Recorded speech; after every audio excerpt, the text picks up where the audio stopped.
Get right to Rome and the historic Papal Conclave. You're looking live at the Vatican, where all 115 voting cardinals are now in place. Josh Elliott is there, too. And Josh, I love this tweet from the Vatican's media advisor, Greg Burke. Life is like baseball, and tomorrow is opening day at Vatican City. And so the bunting has been adorned, and there is a palpable buzz here in the air. George, this morning as the 115 cardinal electors actually attended a final pre-conclave meeting before beginning the ultimate process of selecting Pope Benedict's successor. It's a process that will begin with the Mass just behind me there in St. Peter's and end when that iconic white smoke rises from the chimney atop the Sistine Chapel.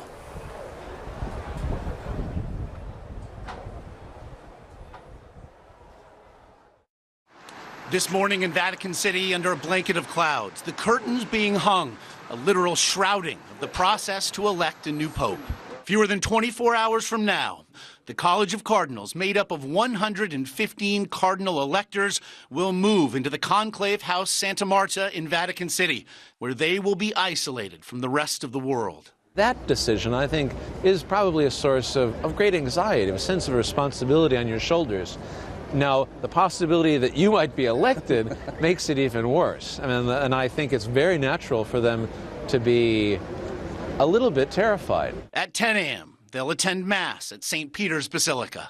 We'll see the whole College of Cardinals process in. The ambassadors of all the countries will be here for that Mass. Then in the afternoon, the cardinals will enter the Sistine Chapel, where they take collective and individual oaths to faithfully observe the rules of electing a pope.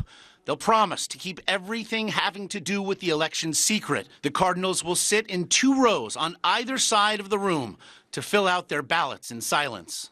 When you go with your ballot paper in your hand and hold it up in front of the altar and say, I call on the Lord Jesus, who will be my judge.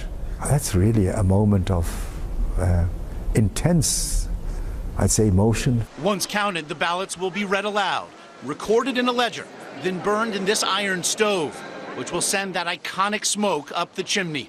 They're doing everything they can to make sure that we can tell when the smoke's black and when the smoke's white. Do you anticipate something similar to 2005 when we just weren't sure? I think that the experience of 2005 is going to make, they've probably done some tests to make sure that they can produce genuinely white smoke this time.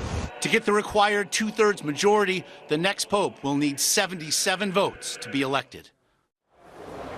And that gives you an idea then of what will go on inside the Sistine Chapel during this momentous event. But the voting is secret and anonymous, so much so, George, that in fact they become self-forgers of a sort. The cardinals are instructed to disguise their own handwriting when filling out the names on their ballots. And it is in Latin. And Josh, you know, there's no real consensus candidate appears to be emerging yet. So any insight on how long this could take?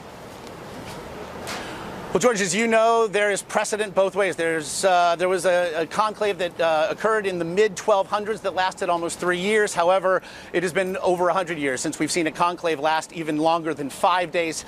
However, if you walk the streets here, grab an Italian tabloid, you can find anybody that will tell you it will last any number of days. Father Walk, though, this morning told me that he thought, due to the extraordinary circumstances of Benedict's resignation, the cardinals have had about a month to think about it, and so he thinks that could in fact lead to a longer conclave. George? Okay, Josh, thanks very much.